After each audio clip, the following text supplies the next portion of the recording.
In this video, we'll look at Chapter 15, Section E.1 on vectors in component form. Now, so far, we've been looking at vectors as scaled arrows. And remember that the length of the arrow represents the magnitude of the vector, and the arrowhead shows us the direction of the vector. But we can take this vector and we can break it into what we call its component forms. And by that, I mean two vectors, one of which is perfectly horizontal and one of which that is perfectly vertical. And these are the components of the vector. So this is the x component and this is the y component. This gives us a new way to write vectors. So far, we've been writing vectors like this, with the two ends of the vector and an arrow overhead, or we've been writing or seen vectors typed using bold font in our textbook. Now we have a third way to represent vectors, and that's as a column vector.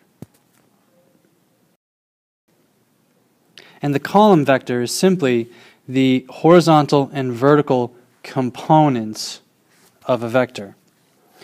And if we go back to the drawing here, hopefully you've recognized that what we've done is we've created a right triangle.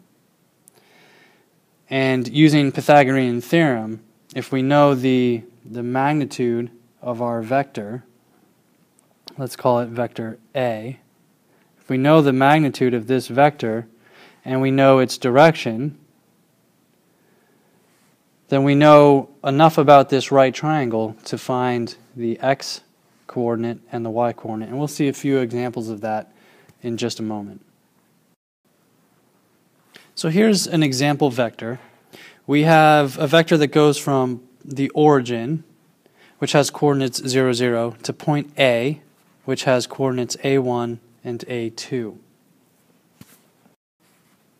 So we can draw our component vectors, the horizontal and the vertical vector, and remember these form a right angle.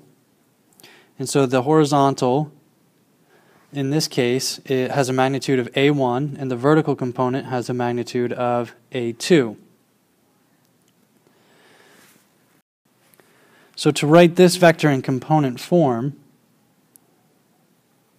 we really already have the x and y components. We put the x component on top, so that would be A1, and the y component on the bottom, which is A2.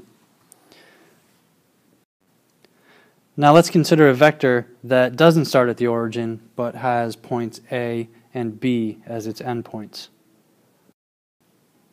And that looks something like this.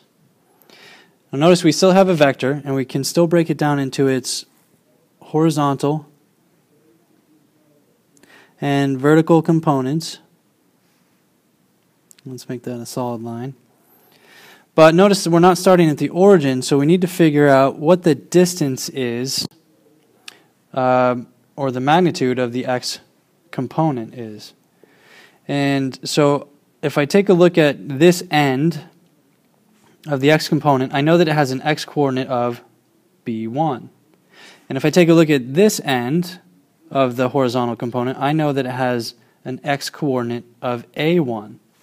So it follows that the magnitude of this x component is simply B1 minus A1. And I can do a similar exercise to show that the magnitude of the y component is simply B2 minus B1.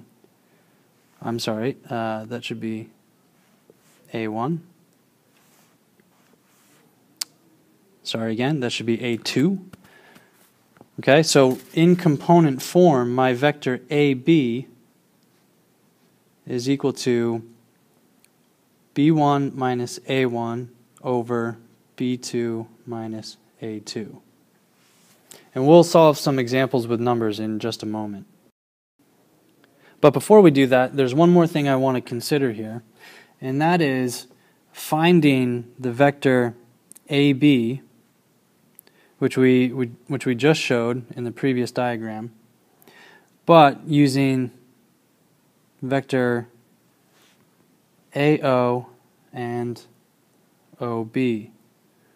Okay? If we remember from our previous study of vector addition, the vector AO would be here, and then if I add vector OB, notice that the resultant vector is vector AB. Well, also remember that vector AO is the negative of vector OA. Well, we know what OA is, and so we should be able to find the negative of OA, which is simply negative A1 and negative A2. So now I can find vector AB using arithmetic. I can simply add this component vector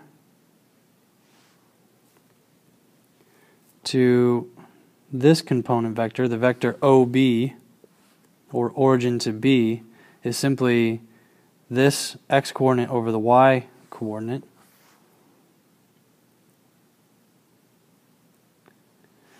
And if we add those two together, we get B1 minus A1 over B2 minus A2. And that's the same formula that we showed in the diagram above. So either method will work to find the components of a vector that does not start at the origin.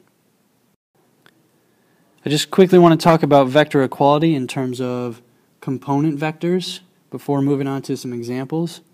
So let's say we have the vector PQ in component form, and we have this vector which has components R and S.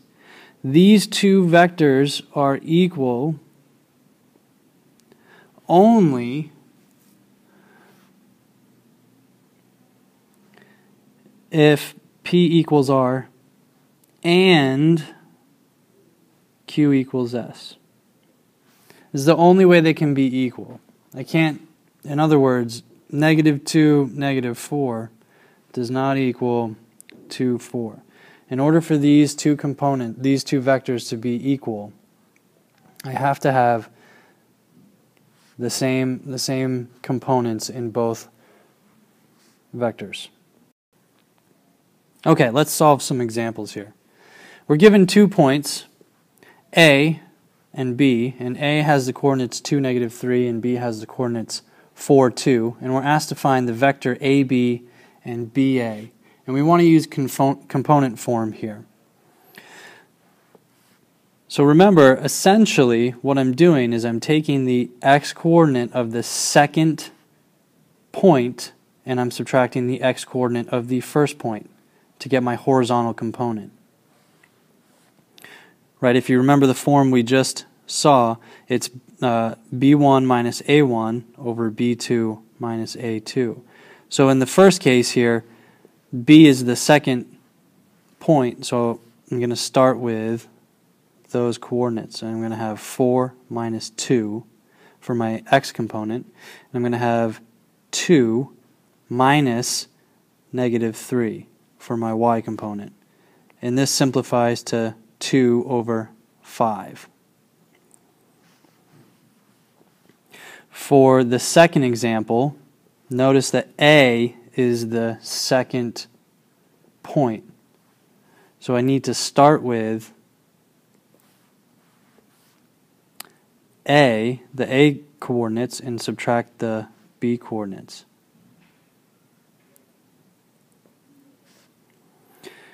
So really I'm going to reverse my components here and come up with these components, and when I simplify I have negative 2 over negative 5. Well, I'll take a look. I get 2, 5 for the first vector, and I get negative 2, negative 5 for the second vector. What this tells me is that AB is the negative of BA. And we sort of already knew this, right? But this just confirms it. In this example, we need to use a little bit of trigonometry to find the components. We also need to use our knowledge of bearings. So we have a car that travels at a speed of 20 meters per second in the direction of 125. Remember, this is a bearing here. So the first thing I'm going to do is draw this situation. And with bearings, 0 degrees is at north. So I'm going to draw my vector exactly, or not exactly, but close to southeast. Okay, and I can draw my x component and my y component. And I'm doing this because we're asked to write this vector in component form. So I need to find the x and y components. And by default, these form a right angle, which means I have a right triangle here with a hypotenuse of 20 and an angle right here of 125 minus 90, which is 35 degrees. So we'll label the horizontal component x and the vertical component y. And now this is essentially solving a right triangle. And we need to use some trigonometry here. So to find x, right, I have the adjacent side, the known angle, and the hypotenuse. So that means I'm going to use cosine here. The cosine of 35 is equal to x over 20, which means x equals 20 times the cosine of 35. And remember to put your calculator back into degrees here. We're dealing with degrees. And when I plug this into my calculator, I get x is approximately 16.4 meters per second. To find the y component, I'm using opposite and hypotenuse. So in this case, I'm using sine. Sine of 35 equals y over 20. So y equals 20 times the sine of 35. And therefore, y is approximately 11.5 meters per second. Now, we're not quite done. We need to write our answer in component form here. And so my x component is a positive 16.4 because the x component is going left to right. I'm going in the positive x direction. Now this is very important. My y component is negative 11.5. And it's negative because my y component is going from top to bottom, or it's traveling down towards the negative y direction. So even though my calculations gave me a positive 11.5, when I write this vector in component form, I need to include that negative. And if I had a negative x, or an x going right to left, I would need to add a negative there. And that's what we call resolving a vector into its components.